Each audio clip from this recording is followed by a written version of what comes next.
All right, so we are ready to go. I will get the forms up here.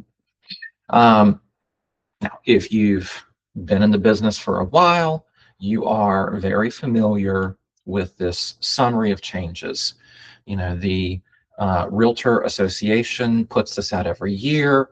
They give you a written description of what's changing on all the forms. And before we dive into the forms we're going to cover in detail, I'm just going to highlight a couple that we won't be looking at. We won't be covering these in detail, either because, for example, the backup contract addendum, all they've done is edit it to remove the note boxes. And actually, you'll see, for whatever reason, that's kind of a theme with the changes this year. The aesthetic changes is, I don't know, those blue boxes for notes became very popular with them a few years ago. They added them almost all the forms. They've decided they don't like the boxes anymore. So you'll see that the boxes are pretty much gone on all the forms. And so, you know, minor edits to some of them, like the backup contract addendum. We're not going to cover this one in detail because it honestly doesn't get used that much. But I have highlighted here, and by the way, anytime you see the pale yellow highlight, that's stuff that I've added to these myself. Their stuff is the bright yellow highlighting. On the new construction addendum, one major change they've done is there was always, anytime you were using the standard forms instead of a builder's custom forms, there were questions about, well, when do we just use 2A3T and attach it to the standard contract? And when do we use Form 800T? You know, there was no well-defined, like, here's the breaking point. You know, this is the tipping point between using the full-on new construction contract and just attaching an addendum. And so you'll see what they've done is the drywall. That's kind of your tipping point there. If the drywall has been completed, that's when you can just use this addendum instead of starting from scratch with an 800T. So, you know, again, we don't use it all that much. Big builders have their own forms. Even medium builders mostly have their own forms these days. So you won't see it come up too often, but it's worth highlighting that they have delineated now exactly when you should use the addendum versus the full contract. Again, remove the note boxes. Vacation rentals, we're not, I mean, it's changed. It's got major changes.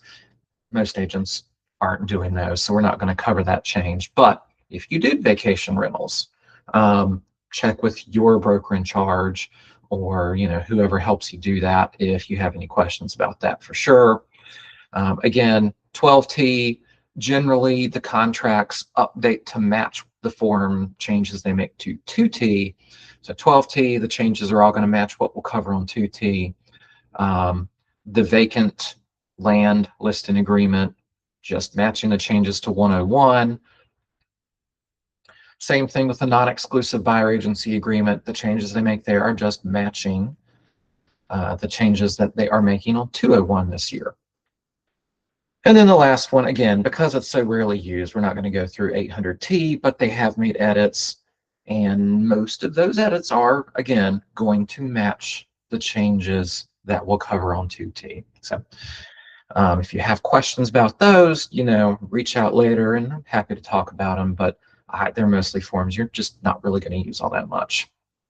So anyway, we will jump straight into Form 2T. So I don't know, lots of yellow up here on the first page. It's not actually changing all that much, though. This is mostly they're changing the formatting.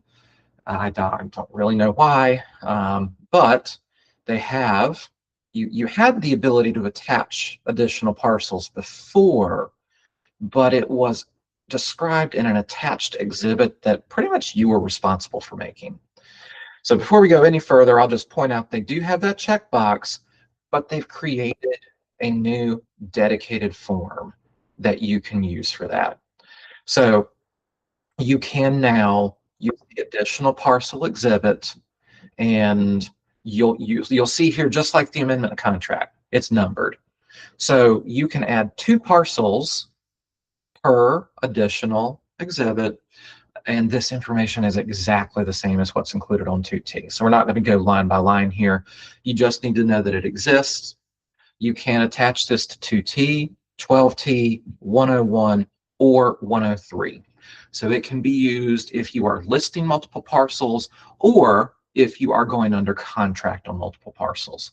And yet no limit here. There's 2 per form, but that's why it's numbered. If you're selling 5 parcels, you'll put parcel number 1 on 2T. You'll put parcel 2 and 3, and it'll be 1 of 2, and then 2 of 2 as the additionals here. And I'm sorry, give me 1 second. I hear some beeping. Let me make sure no one is stuck on the meeting. And they are. So hold on 1 second. I'm going to paste the correct link. Not sure how so many folks ended up getting the old link from the June 9th class, but okay, so we will. Okay, I've given them the correct link, so hopefully they will make their way over here momentarily. So, but yes, anyway, straightforward form. The information matches exactly what you see here to describe the parcel. This stuff, again, is mostly aesthetic. They did add some information about the due diligence fee that we'll get to here in a little bit. I don't know that it's that specific change is not really addressed here, but you will see, seller concessions. They are adding the word other, and when we get to the new Form 220, that'll probably make a little more sense, but they are specifying that these seller concessions are in addition to buyer compensation, and they are for the buyer's other expenses associated with the purchase. However, once the concessions are made, oh, the old link was pushed out on an email this morning. Okay. Well, I apologize for that. I'm not sure how that got mixed up, but well, I'm glad people did find their way over here. I'll take one more look and okay, yeah, Roxanne, yeah, if you don't mind just keeping an eye on that other class. Not sure how that happened, but you will see that 220 is specifying, well, it's being completely rewritten. We'll get to that here in a minute. Minor change here in the settlement date, and the underline is my own highlight there. They're saying the old language said settlement will take place on, unless otherwise agreed in writing. They're just clarifying that you can always close early. The settlement date is a deadline to perform the closing, but if everyone's ready 2 weeks in advance, y'all don't have to amend the contract or anything. You can just, as long as everyone agrees and you show up to closing and the buyer has money and the seller has a house, you can go ahead and close early without having to amend that. The due diligence fee, I mentioned some changes here. You now have 1 banking day after the effective date to deliver it. In theory, in the past, from the time the due diligence fee was introduced way back in 2015 or so, it was due immediately, which was not really always realistic, especially as we started running into a really hot seller's market where no one wants to write a $7,500 check and send it off with an offer they don't even know is going to get accepted. And of course, the buyer doesn't control generally when they go under contract. So it was a little unfair to, that the seller may accept your offer at 8 p.m. and then the listing agent is already harassing you saying, where's the due diligence check? So they have clarified you do get 1 banking day to deliver it before the buyer is going to be considered to be in default. So the listing agent can calm down, the buyer can receive a copy of the signed contract back and then write a check or make their electronic payment or whatever it is they're doing. So, and the rest of this, nothing's significantly changing on the rest of this highlighted stuff here. They've just kind of adjusted for whatever reason where it is in the order of the definitions here. This one, the home warranty, I'll be honest, I never had this issue. Apparently, it must have come up enough that they felt the need to clarify if the seller is giving the buyer a credit for a home warranty, it does also pay the sales tax. So that's what they've added here is, I guess for whatever reason, like I said, never have I had that be a dispute in any transaction in which I've had to get involved. But apparently it happened often enough. They thought they should clarify that. The rest of this, not huge. They moved the material changes to the following were always material facts, right? But it was less nestled here underneath the loan. I think what they're doing here is just clarifying that material changes to any form of the buyer's proposed payment is a material fact, and it does need to be disclosed. Of course, still keeping in mind that the contract is not contingent on the financing or the cash. So you do have to notify them if you change from using a loan to paying cash, or if you change the loan type. But that's not, again, because it's not contingent, that's not something that impacts the contract in any other way. The seller can't say, well, I'm not allowing that. You can't change the loan type or pay cash instead. So I think they just moved it up here to clarify that it does apply to both cash and loans, not just changing loan type. All they did here was add like a title for each paragraph. That's not really changing anything there.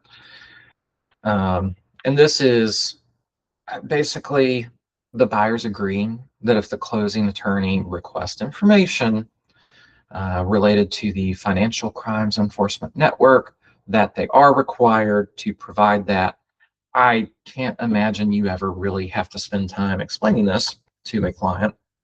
However, there were situations where a buyer would try to go to closing, the attorney was asking for information, and they said, no, I'm not giving you any of that. And then because it was not in the contract, they were disputing who was responsible for delaying closing. So this is just clarifying that if you use this contract, the buyer is agreeing up front, they'll provide that information. And if they refuse to provide it now, it's clear the buyer is the one delaying closing or potentially being in breach.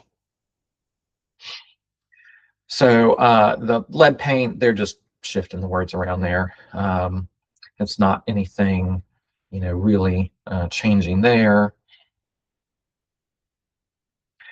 This one, it's a one-off line here buried on page 9 of the contract, but this is one that I know a lot of sellers and listing agents are going to be very happy to see.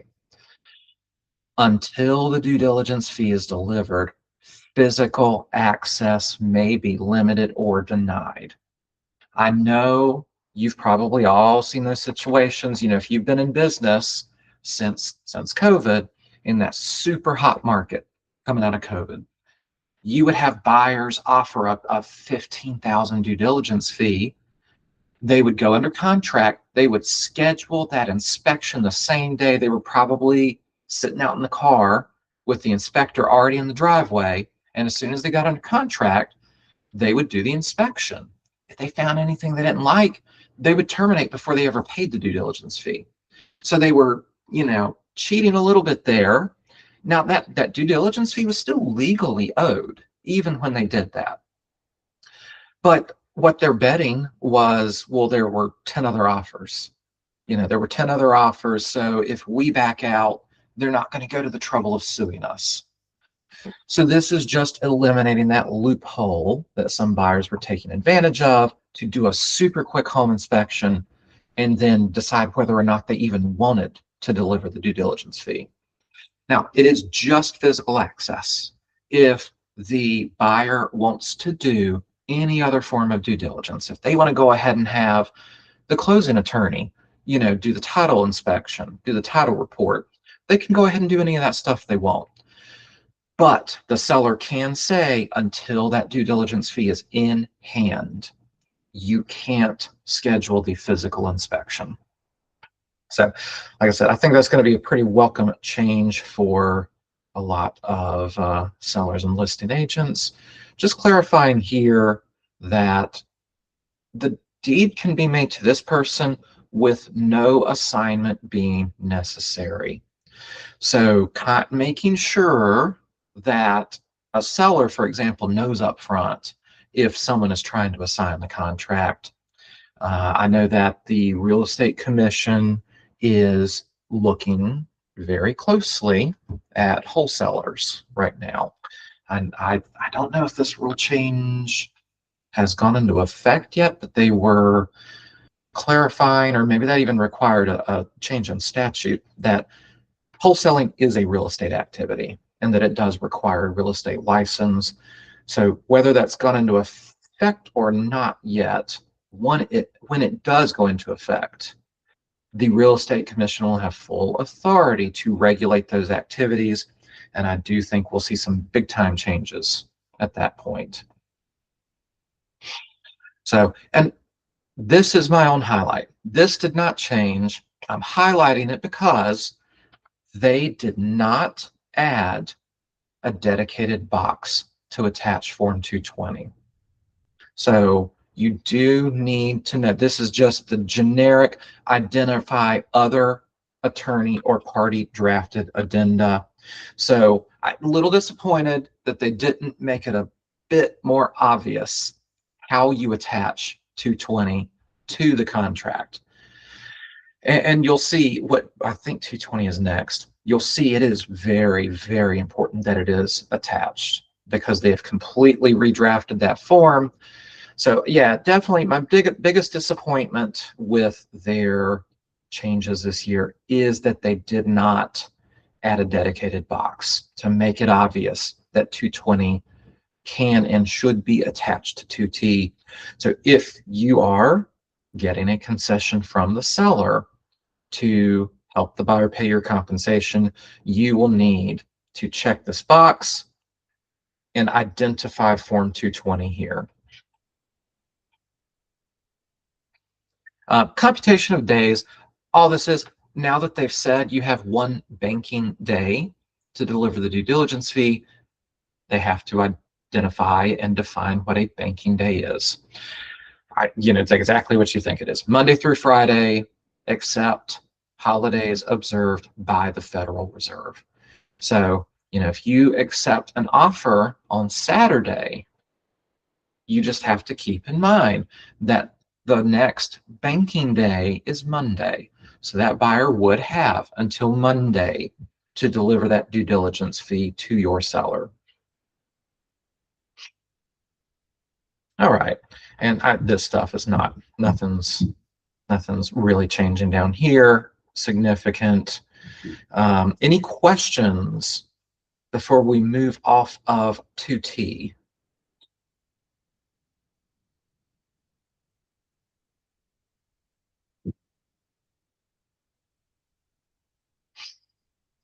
All right, we all good on 2T then. Keep in mind, you're welcome to unmute yourself and ask a question. You can type into the chat. Any of that works. So we will move right on ahead then to Form 220, which is now called the Buyer Agent Compensation Addendum. So you do use this only if the seller is providing a credit to the buyer in Form 2T. So one of the big things I'll point out down here, we are no longer a party to this agreement. It is signed by the buyer and the seller. You'll remember the previous version, the version you can still find today, had checkboxes up here and had a place for both firms to sign down here. So if you were the agent or the firm representing the buyer. You could create a binding agreement directly between your firm and the seller if you checked the right box. That has all completely gone away. You are now, both agents are paid by their own client. All this does on this form now, it allows the buyer and seller to create a binding agreement between them that the seller will give additional compensation to the buyer that the buyer will use to pay their own agent. So, when you go to the HUD or the CD or the Alta, the money is largely going to show up the same way. I think the compensation, the buyer's agent compensation will now show up in the buyer's column, but otherwise it's not going to look hugely different here. But legally, it is very different. You are always being paid by your own client now. Go ahead, Angela. Hey, Aaron, thanks so much for doing this. So I have Yeah. a quick question. So for loan types who limit seller contributions to like 6%, before the closing costs could be, a 6% credit. And if the seller was paying their buyer agent's compensation, that was not a part of that 6%. So with it now just being a credit, is that saying it's going to limit that amount? So, no, and I think that's their intention with really highlighting over here that in addition to buyer agent compensation, if any, they're making sure that those lenders can clearly delineate between what is a true seller concession for the buyer's expenses and what is a concession the seller is making with the intent that the buyer will use it to pay your compensation. So yeah, I think that's why they haven't just made one big seller concession section, because yes, they understand that lenders do have those kind of limits, and they want to be sure that. And my understanding is lenders have, like you said, largely adjusted. They understand the new world we're working in, and they're not including that compensation against the limit to what a buyer can receive. And so, yeah, I think that's why they really highlight here seller concessions and then the separate form that this is a seller concession specifically intended to pay the buyer's agent. Okay, thank you. Yep, absolutely.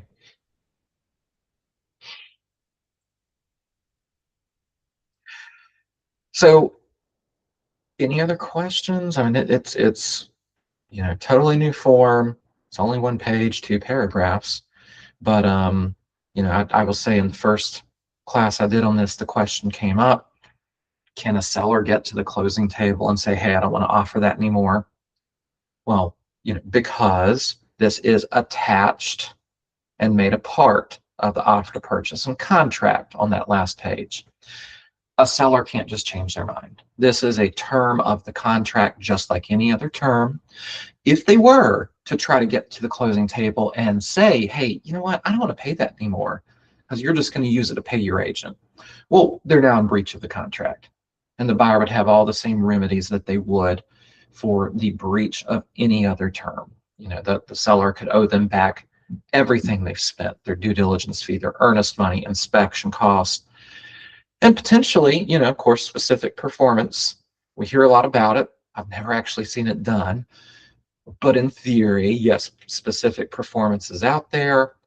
The buyer could force the seller to honor the contract, and that honoring that contract is the total contract, including this concession that they would use to pay you.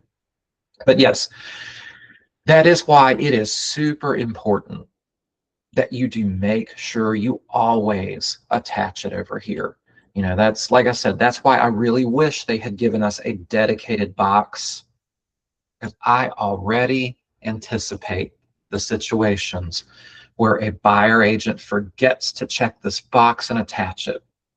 Now suddenly it's not really part of the contract, and you've put yourself in a situation where your buyer's under contract and the sellers, I mean, if they sign it, without checking the box, I don't know. You might have an argument that the intent was there, but if you don't attach it and they just sign 2T and send it back without a signed 220, you're still under contract.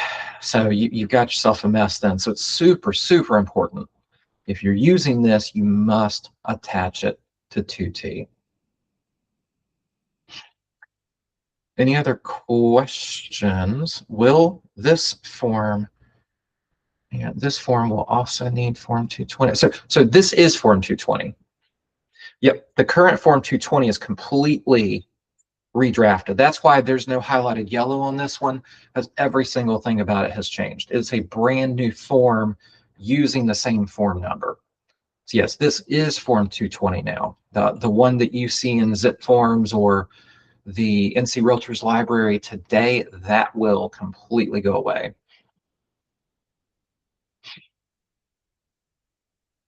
Does that make sense? That answer your question? Perfect.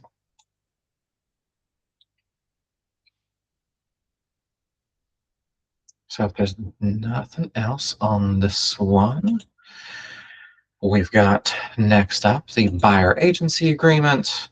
They're helping you out a little bit up here, highlighting in red that listing service rules mandate a written agreement with the buyer before touring a home in person or virtually. Kind of like that little disclosure at the top of the black brochure, the working with real estate agents, that says this is not a contract. You know, the real estate commission drafts that form, and so they help us out there. You can highlight that, tell your buyer this is not a contract, you can sign this. This is to help us out and explain why you're asking them to sign this before you go show them a house. So little note up there should help you comply with the new rules a little bit better. Same thing, buyer agrees to comply with closing attorney instructions and any purchase contract, just setting that expectation up front.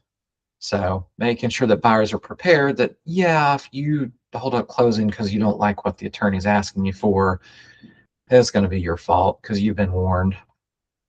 So they just basically shifted the wording around here. It's not materially changing. Very, very helpful change here. You've seen a lot more buyers. Well, obviously, the reason that builder referral agreement, the broker to builder referral agreement was made was for situations where your buyer was purchasing the land.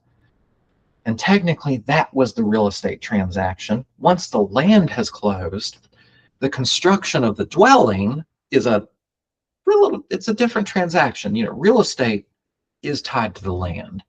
So they've added a box here. So if you are selling or helping a buyer purchase land and the new construction that will be constructed on it after they buy the land, you can set a fee that includes the purchase price of the vacant land and the final cost of the completed dwelling. So nice change there. I mean, doesn't happen every day, but it happened often enough that I would get that question from agents over the past few years. How do I deal with this situation? So now you can clearly document that if you buy a house, it's one percentage. If you buy land and then build new construction on it, and I'm helping you with all of that, then this agreement is going to cover that entire transaction for whatever percentage you show there. And really, you know, I'll pause right here real quick. If you have not seen, the Real Estate Commission is considering a rule change that would completely eliminate the same agent representing both the buyer and seller in dual agency. So, you know, if you have feedback on that, if you want to contact the Real Estate Commission, tell them you love it or you hate it. We are still in the public comment period. They, of course, they're not going to change our forms because the rule hasn't gone into effect. But I just want to stop and highlight that. Is it possible to zoom your document? Oh, let me see. Better?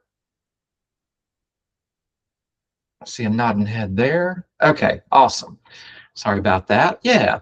So just so you know, you've got your opportunity to give feedback to the real estate commission.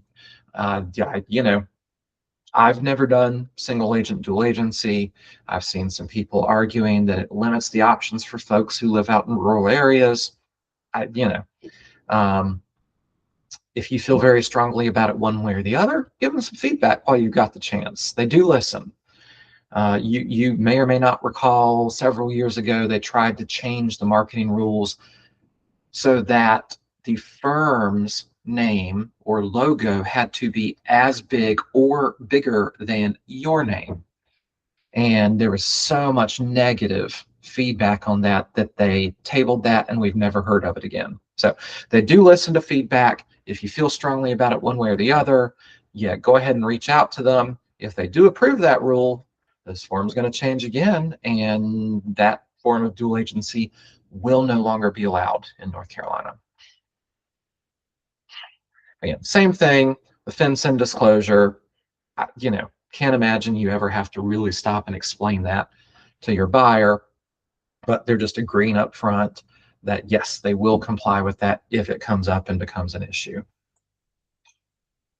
Okay, so this one, not going to cover it line by line. It's one that's very niche. You're unlikely to use it very often, but you should know that it exists. Completely new addendum for judicial sales. These are going to be your court-ordered sales. So, a judge says you have to sell it. Maybe it's part of a divorce. Maybe it's, a tax foreclosure, whatever it is. This addendum just lays out some of the different issues that may come up when you are going through that kind of sale. Honestly, if you've never done one before, I would not just slap this addendum on a contract and call it a day.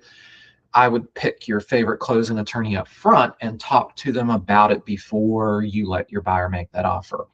So, not going to go line by line. It's just outlining the possible issues that may come up in that type of sale. Strongly recommend you talk to an attorney before you get under contract. Don't think that this addendum makes you an expert. All right, so the amendment to contract, again, you'll see they're eliminating these boxes for whatever reason. Not much is really changing substantially. Up here, you will see that, and I don't know why this was the case before, you could add a buyer to the contract on last year's version of this form, but you could not add a seller. However, you could remove a buyer or seller. So I don't know what the logic was behind not including the seller on there in the previous version.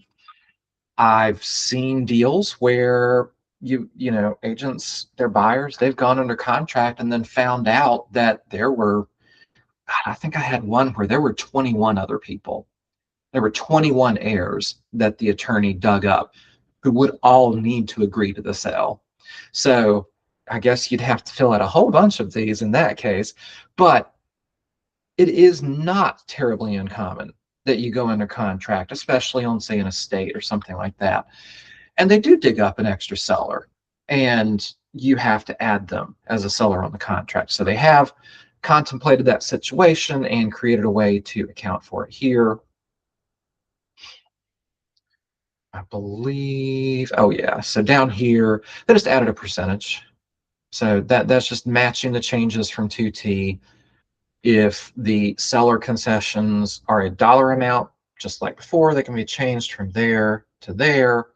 If it is a percentage, you can change percentage to percentage. They're just making that clear, and nothing's, again, they're just, they are very anti-box this year. So nothing's actually changing there. They're just moving it up here so that the escrow agent can sign to acknowledge that they've received it. And I guess in anticipation of that additional buyer or seller, they've added an extra line down here. So that if you already had two, or you already had two here and you're adding one, you can have them sign this addendum. All right, and now the listing agreement. Again, going back to that additional parcels form, they've got a place to attach it and specifically reference that form number here instead of a generic exhibit.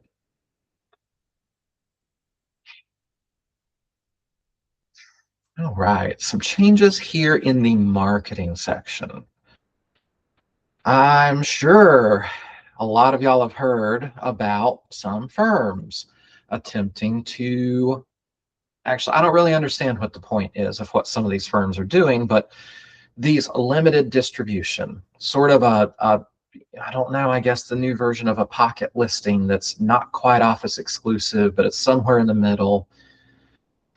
You can now, your firm would have to have a policy for this. It would have to describe exactly what they're agreeing to here, because there is no standard version of that. That's the MLS. You can either be coming soon or it's active. They don't really have a third option that I'm aware of right now. Well, they do have office exclusive, but as far as public marketing, I don't know what the limited distribution exactly means. I can tell you that my personal opinion is 99.9% of your sellers are going to be best served with the most publication. And they are highlighting here that this is giving the most exposure that your home can get. Now, office exclusive, there are instances, I don't know. I saw a question pop up. Could that be used for preview Zillow? I got to be honest, I'm not super familiar with what Zillow's program is there. That may be one of those scenarios where that's used, but I'm not familiar with that particular Zillow program. So it could be, but I don't want to say for sure. That would be, if that's a program you're using and your firm is using, I would check with your broker and see if they feel like this is the one that applies there. But you do still have office exclusive, the Hurricanes won the Stanley Cup. If one of the players gets traded and wants to sell their house and not have everyone, scheduling showings just so they can see where a Hurricanes player lived, they may want to do office exclusive. So it is the least publication. It's the most private. There are circumstances where it makes sense, but it's generally going to be people who don't want it to be necessarily public knowledge that they are selling their home, or they want to limit exactly who is going to be coming in and showing it, and things like that. And typically it's going to be more well-known people. Most of your sellers in almost all circumstances are going to want public marketing. So just they're just another disclosure there about the different levels. Nothing too crazy there. If you're publicly listing your homes, your properties in the MLS, you're not going to really run into those second two very often anyway. In the compensation section, they have added a box for the fee if a buyer is unrepresented. So going back to 220, we talked about the fact that, well, now all compensation is paid by your own client. So if a buyer is unrepresented, there is no buyer agency agreement. There's no agreement to receive compensation from an unrepresented buyer. So you may have this discussion with your seller up front. In 7B, you are negotiating your fee as the listing agent only. So, as an example, you may say, Mr. Seller, my fee to list your home is 2.1%. That's what I will charge you as a listing agent if you want to hire me for that price. However, if an unrepresented buyer comes along, we all know you're going to have to do extra work for that unrepresented buyer, because they're going to ask you all kinds of questions that they would normally ask their own agent. So if they come along and they're unrepresented, you explain to your seller that it's going to be extra work. I will help that unrepresented buyer for this percentage. Generally, it's going to be a higher percentage. I can't imagine you would say, hey, I'll charge you less to list it if the buyer's unrepresented, but in theory you could. So yes, you can say, hey, here's the fee if I am representing you and the buyer has their own agent. Here's the fee if that buyer wanders into an open house, doesn't want to get an agent, doesn't want to do dual agency. So there is no buyer agency agreement to derive that compensation from. And I saw, Diana, you were asking about bonuses. If you mean bonuses for buyer agents, I would suspect you would address that down here in some way. And it may be that you would just have to attach something additional to explain that, because this is specifically for the listing firm's fee. So the other fees could be, well, they have a flat fee here. If your firm charges a brokerage fee of some type, you may charge them your percentage here, and then whatever that brokerage fee or, other flat fee is right there. To be honest, I'm not entirely sure what they imagine you would be attaching here in the other fees section. But if there was something that was not a flat fee or was not a percentage of the gross sales price, you can attach that here. And of course, you can always attach a firm's fee schedule if it's more complicated. Or if the seller offers a bonus if the home, yeah, okay, yes. If it's a bonus to you, to the listing firm, for selling within 15 days, for example, yes, I think that would be, you could attach that here, check the box and say, if seller goes under contract within 10 days, bonus to the listing firm of X amount will be owed. So yeah, you could, if it's a bonus for the listing side, yes, you could put that here.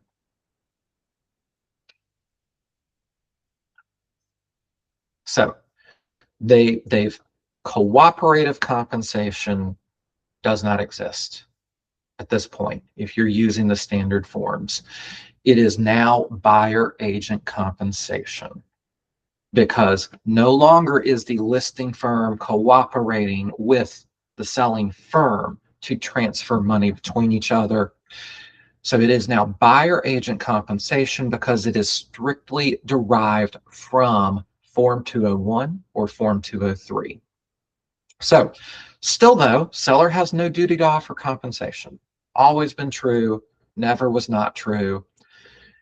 The firm has provided the seller with advice on the advantages and disadvantages of offering or not buyer agent compensation. And with that knowledge in hand, the seller does or does not agree to offer compensation to a buyer's agent. So if they do agree, you'll check one of these boxes. And I think probably 99% of the time, you're going to use seller authorizes firm to advertise X percentage of property's gross sales price or a flat amount as a credit to a buyer to cover the fee paid to the buyer's agent. Again, really emphasizing we are not a party to the contract. We are not a party to Form 220. This is an agreement between the seller and the buyer, where the seller is going to give the buyer money so that they can honor the agreement they made with you on the buyer agency agreement. So now this one, firm is authorized to offer compensation to cover buyer agent expenses as explained in firm's attached policy. I can't imagine many firms wanting to do that at this point. It's possible they may, I guess, I'll be honest, if you're going as far as still offering compensation to cover the buyer agent's expenses, your firm may go as far as just having a whole custom listing agreement. I don't know why you would use the standard form and then completely change the way compensation is handled in here. So I don't think you'll see too many folks using that checkbox. So go ahead. Oh, There you go. We can hear you. hey, Aaron. Um, Sorry if I don't understand it. So, if quick question on that buyer agent compensation. So, I know that if you're a listing agent and the seller agrees to pay the buyer's agent, like let's say 2.4 or 3%, is it specified here in this form, buyer agent compensation, that the percentage 3% or a flat fee or something like that? Is it is it here where we have to put that compensation or the 220? Well, so So, right here, okay. seller is giving you permission to offer, to advertise what. So let me say that again. We are no longer, the listing firm, we are no longer offering the compensation. The seller is offering a credit to the buyer so that the buyer can pay the agent. So in this situation, if your seller says, you know what, I'm willing to contribute whatever, 1.5% Yeah. towards the buyer agent's compensation, you would put that here, but the days of guaranteed compensation are absolutely gone. Even if your seller says, I'll pay 1.5, and you go out and you advertise it, which now, just to be clear, MLS rules have absolutely not changed in that regard. You cannot advertise any of this in the MLS unless or until they change that rule. And they got sued pretty darn hard, so I'm not anticipating they're actually going to change that. So the seller's authorizing you to advertise how much they will offer to a buyer to help them pay their buyer's agent, but it's still not binding. If they put one amount here and then a buyer comes along and they use 220 and have a totally different amount here, it could be, going back to that example, the seller said you could advertise 1.5%, and then a buyer comes along and asks for a flat fee of $5,000 instead. Whatever's on this form and gets attached to T, that is what ends up being the compensation. Or, well, that ends up being the credit from the seller to help the buyer pay their compensation. Jillian. Okay, I think I have been seeing buy or sellers do this. On the buyer side, I have received a few Form 220s that are not signed by the seller recently, and they're saying, oh, it's because the agent or the firm is paying the compensation. Can you scroll up a little bit? Yeah. And I'm wondering, is it when we're filling this out, then keep going. Sorry, I want to see the our agent part. Okay. Yeah. So I'm wondering, is it in the firm's fee where they're saying, hey, percentage of property gross sales price, we're going to charge, say, 6%. And then when you scroll down to the buyer agency compensation, if that's where they're saying firm is authorized to offer compensation to cover buyer agent expenses, is that where we might still see something like that? Because then it takes the sellers out of it completely. Well, yeah, and so that's with the changes to Form 220, that scenario goes away because because we no longer sign this. And yes, like you're saying, there used to be the checkbox on here, and you could get your compensation from the listing firm still. It's an option. A lot of people were already kind of moving away from that, but it was still an option on here. And in that case, in theory, just the listing firm and the selling firm could sign it, and it was binding between those two parties. Okay. Yeah, that option's totally gone away now. So I don't think you're likely to see that happening unless, again, firms may just decide that they want to have a complete custom set of forms, as long as they are legal forms and they don't violate real estate commission rules. They can kind of do whatever they want. And if they're not a member of, say, NAR, then none of those rules technically apply to them. So in theory, a listing firm could still do some stuff like that. But it's so cost prohibitive to maintain your own library of forms when you've got hundreds of documents already provided by the association that I don't anticipate you'll see that. So under this version of the form, it'll always just be your listing fee up here, and then separately what the seller is willing at the time that you sign this to offer to a buyer to help with buyer compensation down here. And then you can put in, I mean, if they are offering something, you can put in the total cost so it helps them get a picture of what they're paying.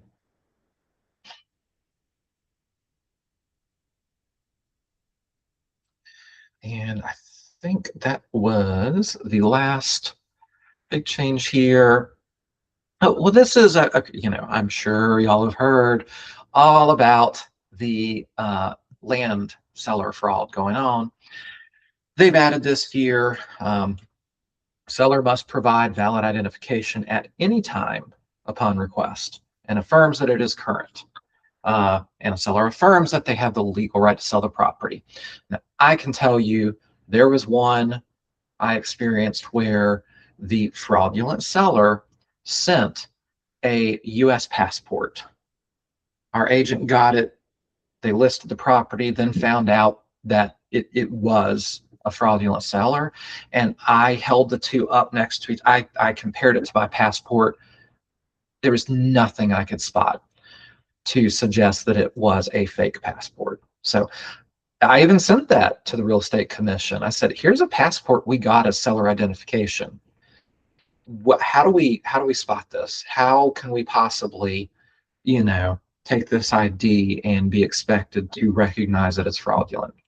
And they emailed me back basically a shrug and said, I don't know, you just have to do your best. So I think if you're ever feeling iffy about a seller, if you're getting weird feelings about them or whether or not they really own the property, ask them to hop on a video chat, a Zoom, a Google Meet, go to meeting, whatever you've got. Most of those, there's a free version where you can do at least 15 minutes on there. If they refuse something like that, that's a big red flag. And red flags, that's the real estate commission. That's one of their big favorite terms. If there's a red flag, you should investigate further. So if a seller refuses to jump on a video call with you, that's exactly what they would call a red flag. Same fence and disclosure, again, not something I anticipate you'll spend a lot of time on with your clients. Before I move on, any last questions about the listing agreement? Let me open the chats and make sure I didn't miss anything down there. If the seller initially agrees to offer buyers and later agrees to pay buyers after receiving an offer. No, I would say if once 220 is signed, that's what the seller has agreed to offer. So that I don't think there'd be any need if 220 ends up being different than what was agreed to here on 101, I don't think there's any need to go back and change it. You can just proceed with 220 and the understanding that 220 is now the binding agreement.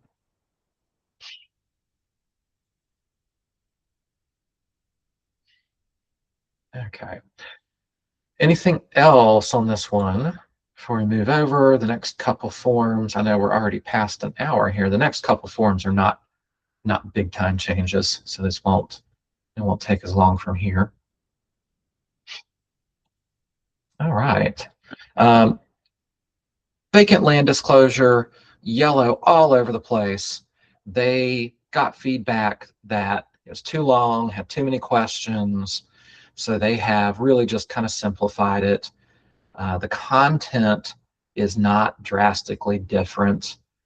I do like this because you may be familiar with the fact that vacant land was inexplicably excluded from the general statute that created the mineral, oil, and gas rights disclosure form. I've always thought that was crazy because, frankly, I feel like vacant land was much more likely to have the rights severed than a residential home. So that is part of this disclosure. Personally, if I was listing vacant land, I would tell my seller that we needed to complete this form. You know, it's not, it doesn't have the same requirement to use it like uh, the residential property disclosure created by the North Carolina Real Estate Commission. But it's got some good stuff on here. And again, like I said, I always thought it was crazy that that was, for some reason, vacant land didn't have to disclose that. So, and of course, just here's the long version of the form. You're going to see that they removed all that stuff. They did simplify this one up there. So, not a highly used form, but you'll definitely see that one here and there. So good to be familiar with those changes. And then this one, very, very minor. You know, the notice to deliver cash. They're just, they fell too timely, which now means one banking day. So we go back to that situation where you go into contract on, actually, it could even be Friday night.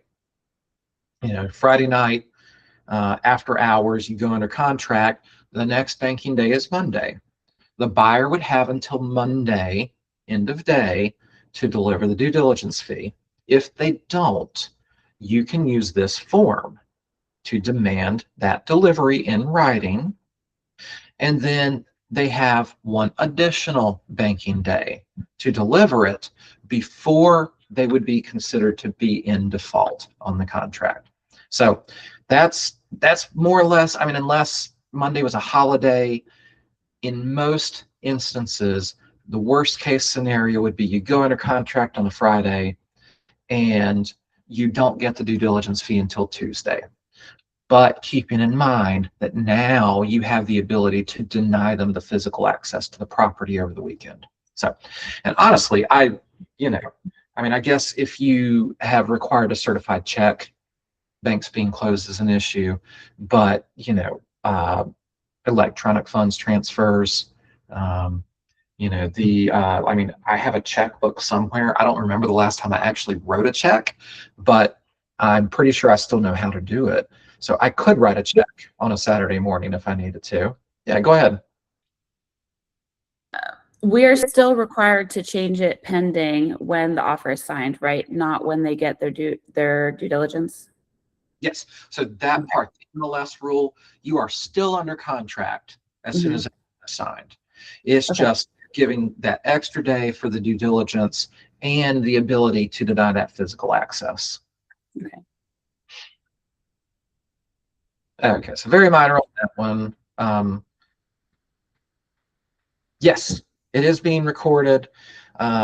It will probably take Google, a little time to get it all transcribed so that I can upload the video and get it out to you. I'd look for it early next week, like Monday or Tuesday. I'll probably be able to get it out to you.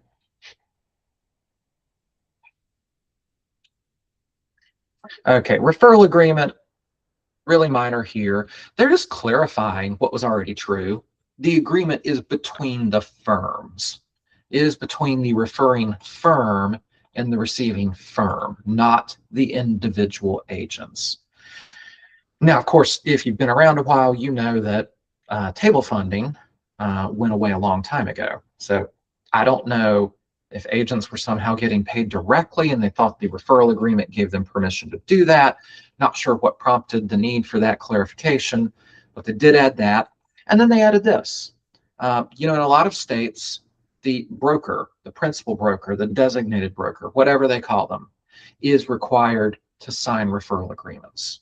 And that happens especially in states where they have salesperson and broker licenses. Now, in North Carolina, we're all brokers. You may be on provisional status, but you are still a broker. There's no such thing as a salesperson's license in North Carolina. So it's always been permissible when you're sending a referral agreement for you to sign it. You don't have to have your broker in charge sign it.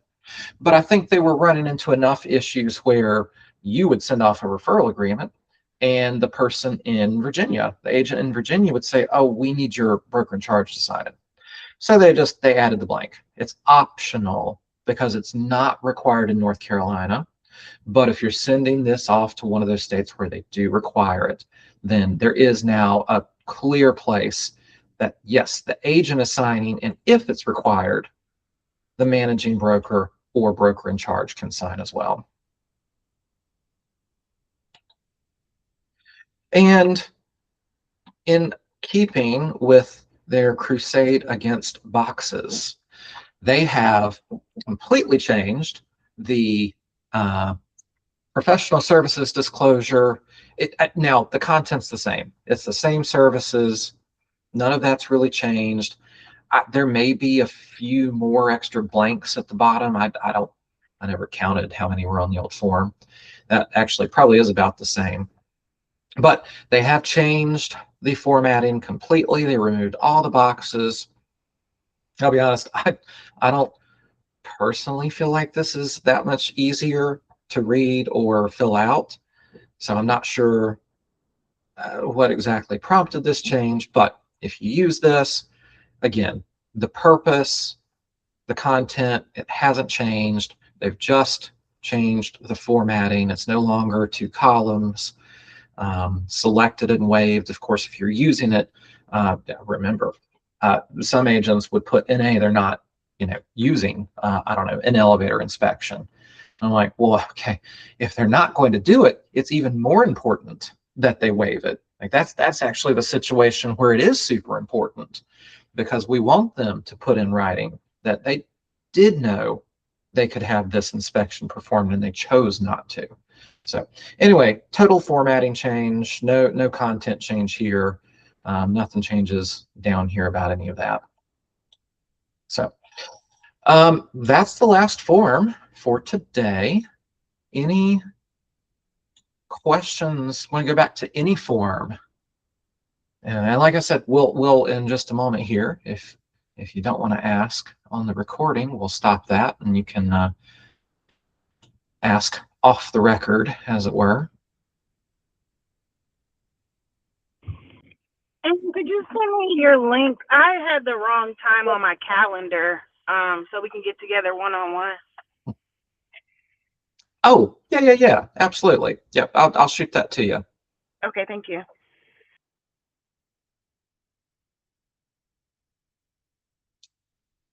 All right. Well, if there's nothing else at the moment, I will see. I'm gonna have to stop. Oh.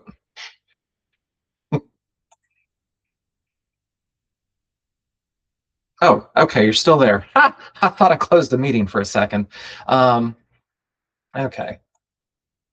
Stop the recording.